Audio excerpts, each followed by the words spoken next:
Hello tubers, this is Kurt from Edibles and Exotics in sunny Mesa, Arizona. Today is December the 17th, 2022, and I'm standing in front of a Black Mission fig tree that was planted about 12 years ago, purchased from Boyce Thompson Arboretum. And today I'm going to show you how we properly trim this and then what we're going to do with the trimmings after to propagate more plants out of it. And this tree has been neglected for the past year. Unfortunately, I haven't had time to really do much with it. So we're going to trim about 3 feet off the main trunks. And there's 3 trunks, well, maybe 4. And what that's going to do is that is going to allow more light and air into the canopy. And it's going to encourage more growth. The new growth will be shorter, so it's going to be easier to harvest the fruit, and it's going to make the tree a little more disease resistant. Now, in my experience with growing fig trees, the best time to prune them and do cuttings is in my area, which is zone 10A, 9B, right on the cusp, is going to be right around the 2nd to 3rd week of December. You want most of the leaves to drop off, because when the leaves start dropping off, the tree reabsorbs the energy from the leaves, and it's primed, it's ready to go, it's ready to put out roots. So after I show you how to prepare the cuttings, we're going to bring them inside, and we're going to keep them out of direct light, but in a bright room. And the temperatures inside are normally around 72 to about 80 degrees. And what that's going to do is that is going to encourage root growth out of the bottom of the cuttings. And most of the time, this time of the year when I take cuttings, I usually get new root formation in about a week and a half, 2 weeks. And they're usually ready to pot up in about a month to 2 months. So since this tree hasn't been pruned in a while, you can see these branches are hanging down and weeping. And its normal growth habit is to kind of grow out and get a little weepy the way it is, but these branches are growing down because it's such a tangled mess. They're searching for light. So we're going to take care of that. We're going to trim this back to just the main trunks, like I said before. And unfortunately, this tree also has a problem with scale insect. And what the scale insect is it's a little black bump. Kind of looks like a piece of maybe melted sugar or something on the trunk. And they're little insects. What they do is they suck the sap out of the tree, which in this case it won't kill the tree, but it's kind of gross looking. And the problem with them is you could spray all sorts of chemicals on them. It won't really kill them. It'll kill the ones on the tree, but you'll wind up with more. The problem is ants. Ants farm them. They will raise them from eggs, and they'll actually place them on the tree, and the scale insects produce a honeydew out of their back, and the ants feed on that. And the ants will protect the aphids. And they'll just keep multiplying and multiplying to get the food from the backs of the scale insect. Rubbing alcohol does kill them. You could hose down a branch with rubbing alcohol. It won't harm the tree at all. It won't kill anything in the soil because it evaporates so quickly, and it will kill the scale. You could also scrape them off, but if you scrape them off, you have to catch them, because if they fall onto the ground, they could actually get put back on the tree and reinfect the tree. So by trimming the tree, we're also going to get rid of all of that scale, because the scale seems to only want to appear on newer growth. If you have thick bark, the scale will not penetrate the thick bark, so it'll move to a spot where there is thin bark, and then they can start feeding. So that is another thing I will show you in this video, what it looks like and basically how to get rid of it.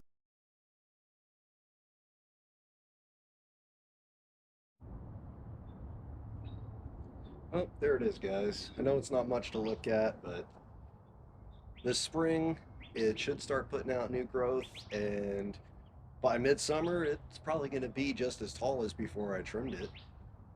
It should put out a crop usually around the 4th of July. oddly enough, is the first day we wind up picking our summer crop of figs. Um, Try to net them before the birds get to them, because the birds will pick it clean. And when it comes to figs, figs ripen um, not all at once.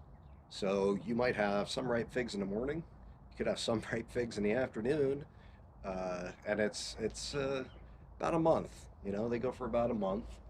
One thing I've really noticed with trying to get figs to taste sweet is they really like potassium.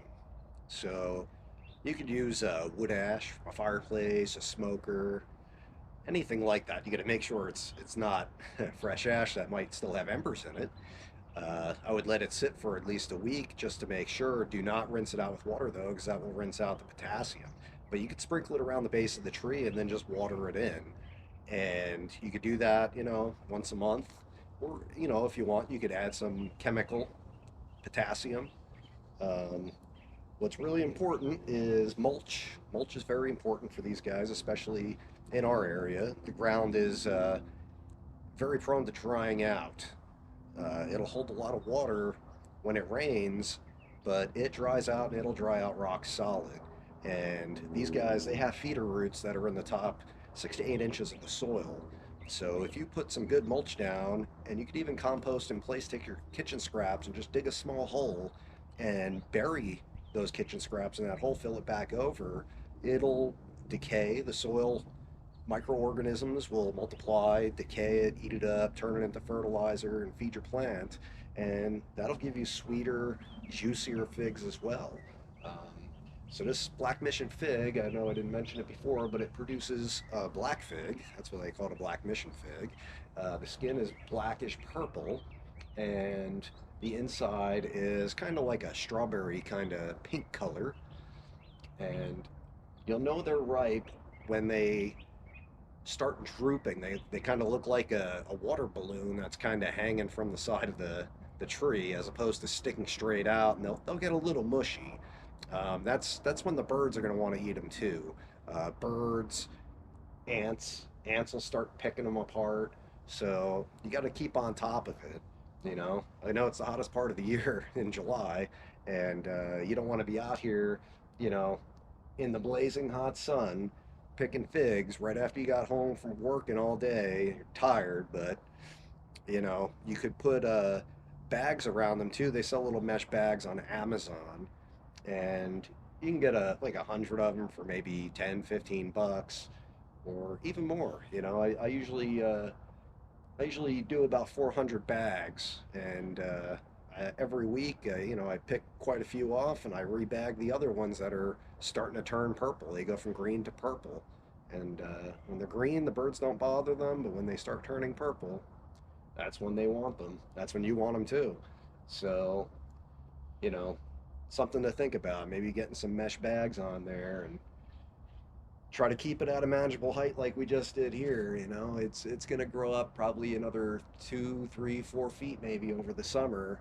So by the time picking comes, you know, I'm going to need a little step stool to get up in here. But now that it's nice and open, it should make it a lot easier, as opposed to being a tangled mess. And figs, the other problem with figs too is just touching them. They ooze a sap. The leaves are kind of scratchy. And when you're picking figs, especially in the summer when you're sweating to death, you might want to think about wearing a long sleeve shirt, because that irritates your skin pretty bad. You'll get pretty itchy.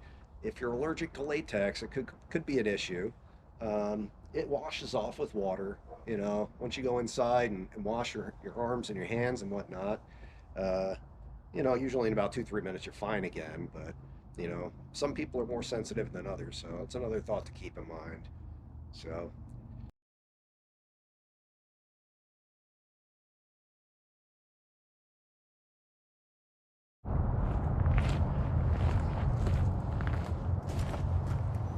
alright guys, so we now have 3 piles.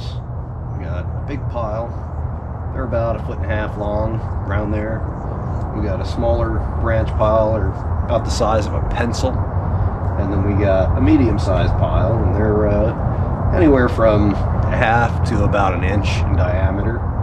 And I kept them separate because we are going to do 4 different rooting methods, and I'll show you how to do those shortly. And next I'm going to show you the scale insect and what they actually look like. Okay, so I have a branch here. These little guys right here, you see that little black thing? Those are scale insects. That's what the ants actually farm and place on there. And as you can see, it bit a number on this, and you can see all this sticky residue. And you can actually flake these guys right off with your fingernail. So he's gone now. And like I said, you could spray chemicals on it, it'll kill them. You could put rubbing alcohol on it, it'll kill them. There's some more. But the ants are just going to bring them right back. So your best bet is try to control the ants.